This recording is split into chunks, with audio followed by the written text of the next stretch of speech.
Lorsque deux personnes communiquent, l'émetteur envoie un message au récepteur. Le récepteur devient à son tour émetteur lorsqu'il lui répond.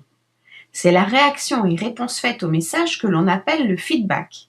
Il peut être verbal, une réponse avec des mots, vocal, le ton, le rythme par exemple, ou visuel, les mimiques ou attitudes. Imaginez la situation suivante.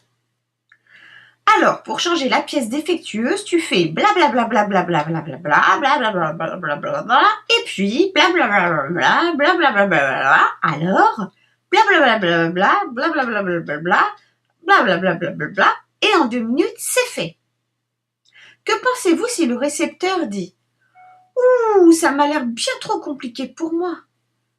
Le message envoyé était-il clair? Le message a-t-il été compris comme il a été pensé au démarrage?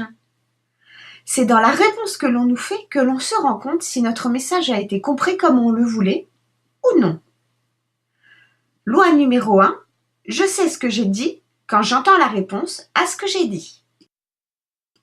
Oui, bonjour madame, je suis Sophie Martin de la société Décor News. Si je vous appelle, c'est parce qu'aujourd'hui vous êtes propriétaire d'une maison dans laquelle vous vivez avec votre mari et vos 3 enfants. Et alors je suppose que vous êtes sensible au bien-être de votre famille et... Et c'est pourquoi je vous propose cette offre exceptionnelle. Il suffit de signer ici. Comment vous sentez-vous? Êtes-vous à l'aise? En confiance? Eh non, le monologue est stressant et nous fait prendre de la distance. C'est pourquoi il est plus pertinent d'instaurer un dialogue, un échange avec l'autre le plus vite possible. Loi numéro 2, prendre le temps d'établir le rapport de confiance. Imaginez la situation suivante. Alors, l'objectif de la journée, c'est de construire. Et vite, le temps est compté. Ah non, c'est pas cela. Moi, j'ai compris ça. Mais non, c'est ça. Oh non, il va falloir tout refaire. Peut-on poser des questions? C'est ainsi qu'ils firent une vraie réunion de travail, avec des questions, des réponses, bref, des échanges pour se mettre sur la même longueur d'onde. Et voilà, ils avaient réussi.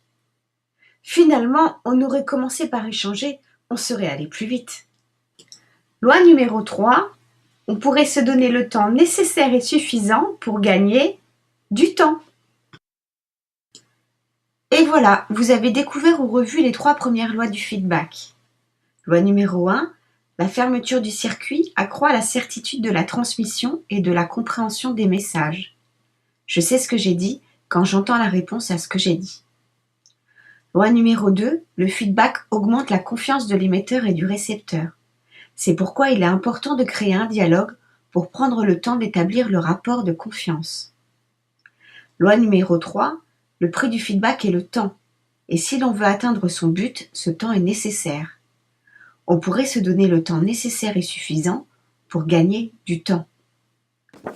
Pensez à les mettre en pratique, expérimentez le pouvoir du feedback et à très vite pour les 3 lois suivantes.